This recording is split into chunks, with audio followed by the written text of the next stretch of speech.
We're back at Investor Townhouse headquarters in San Diego, California. I'm your host, Daniel Wong. On today's program, we welcome back David Drake, the chairman of LDJ Capital. David, thanks so much for taking the time with us today. Thanks for having me again.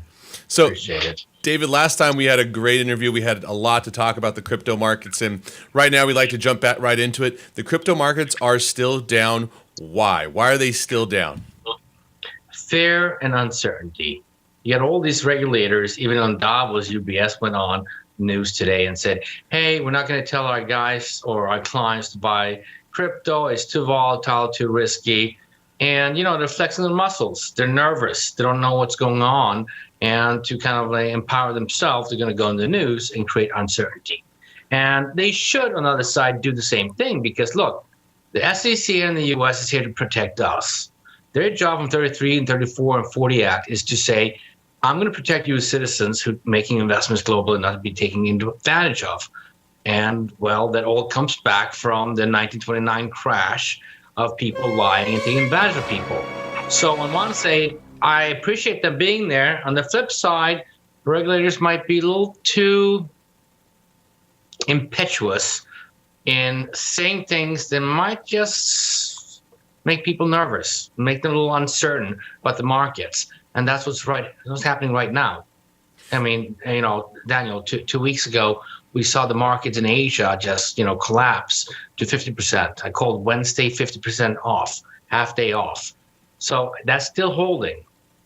And so we understand that. We understand they're here to help try to protect those investors that maybe aren't as savvy, and that's their job. But, another note we always talk about is how much does that play into the markets, the news, the politics? How much does that really play into the price of crypto?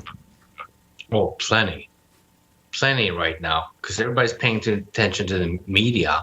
Until a year and a half ago, media made no impression on people on crypto. They didn't care about it, didn't listen about it. Now, TV, radio, mainstream media is allowing people to get into the space, and will get in. They're seeing the returns. They're seeing the possibilities. You have a brand new asset class, and everybody's saying, hey, I want in. Of course, I don't want people to jump in. I want people to read, learn, watch videos here, and see what's possible, because it's getting hyped. And specifically in crypto, it's going up and down 20 to 40% every other week. It's been going on like that for 8 months. It's not for lighthearted. So let's go away with the following. If it's going down, put a little bit of money in, learn about it. Not a lot, a couple percent of your net worth, and, get exposed to it. You're right. That's a great way to get your feet wet and understand your risk tolerance. I think that's a great point you make there. Now, obviously, we've seen a lot of ICOs last year, and that was the big craze. Everyone's going to do an ICO, but now I think people are starting to realize, okay, there's maybe certain ones we should really pay attention to and certain ones we definitely shouldn't pay attention to. So talk to us a little bit about that, and then what are your top 3 ICO picks for 2018 so far? I know we just got started. Well, let's start with the beginning. Last summer you started seeing $50 to $100 million ICOs, and by end of August, September, everybody I was working with suddenly said, "Oh, we're going to do a $200 million ICO." Frivolously, not understanding the dynamics, they just saw a couple other ones doing it, so they wanted to do it. And lo and behold, China announced ICOs were forbidden, and the whole market just went down 30% and stayed that way for 3 months. It would take 3 months for the market to heat up again. And by November, December, we started seeing everything going up highly. But at that point, ICOs were more realistic. Like, okay, maybe the $100 million ICO shouldn't be what we thought it would be. And they calmed down a little bit and started realizing a lot of investors don't want to dilute themselves with too much of a valuation. And they're saying, look, if you're going to tell me anything over 50 million, I am not even going to talk to you. And that's what I heard in October, November with the family offices that we work with at my family office company. And, we have a Cayman fund right now investing in this space. And, in October, all of our family offices that we work with, 43 of them just said, listen, you tell me anybody's going to tell me over $60 million of an ICO, I don't want to see them. I don't want to talk to them. That settled in as the market didn't heat up. Now over December into early January, the market really took off. And suddenly, all the cryptocurrencies were so more valuable overnight that people weren't paying attention to the ICOs. They were making so much money buying Ether, Bitcoin, Litecoin, that they couldn't pay attention to the ICOs. However, the last few weeks, we were seeing that this thing has taken a little fall. We had half price Wednesday. I saw my coins go down 50% in value. I got 50 different coins. I got 8-digit millions in coins right now, and it hurts. But fortunately enough, I've been through this a few times, actually a dozen times since last summer. So my advice is, if it's down, shop, go and buy.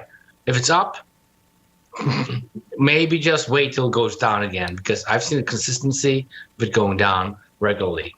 And back to your question about what's the hot thing this year, it's hard to say because we're barely the first month of the year. There's going to be another, dozen of these companies coming out. However, Telegram has announced to do an ICO. You know what? That's a hot thing to do, because to me, when I look at an ICO and I made my last 50 investments, I want to see that they have a lot of participants in Telegram. And if Telegram's going ICO, that's a good one. Over to you. Well, definitely. I think that's big. Obviously, Telegram's a huge channel for everyone to be on there. Reddit, all the various channels of communication. So it's kind of a natural fit there. Going back to ICOs, a lot of companies, and we talked to a lot of companies that say, Dan, I want to do an ICO.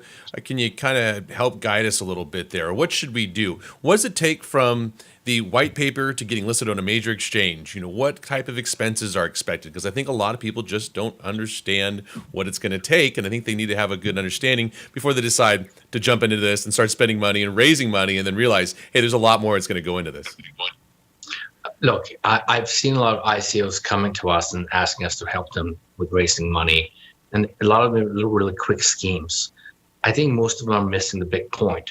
Cryptocurrencies are based on the whole world being able to send you currencies in 2 seconds. That's the crowd. Crowd and the crowdfunding phenomena we saw a decade ago is the underlying force of cryptocurrencies. And the ones that failed and kind of crashed right away has been entrepreneurs. I understand they have to embrace the community. And when I say embrace, it doesn't mean to bring them in. It means to listen to them. First, you have to bring them in. Then you have to listen to them and their sentiment, because they're the ones who are your word of mouth.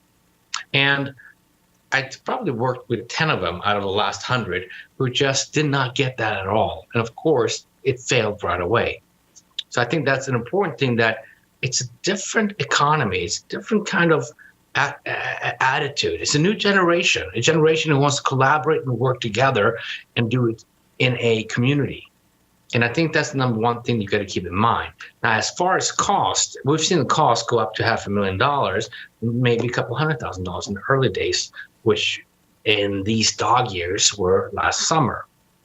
So it's costing more, and there's some more organization space, more feedback and research done to understand what's successful and what's not. More groups are successful in the space. It's done this a few times already. It's still completely fragmented. Opportunities are great. And in a new asset class, I think we have a huge way upwards to create new processes. I think that is the perfect way to explain that people really need to understand. There's a whole crowd involved in this. There's a whole community of people that's going to lift you up. Rising tide raises all boats. David, it looks like we're about out of time for today. We'd like to thank you so much for coming on the show again. Thanks so much. Thanks for a great show. Good night. Folks, that's David Drake, the chairman of LDJ Capital. He is one of our big crypto experts here. He's always giving us insight on what's the latest, what's the greatest, and what you need to know about these markets. So we're definitely going to have him back on again soon sometime. But folks, subscribe to our YouTube channel, follow us on Twitter and Facebook, and we'll catch you next time.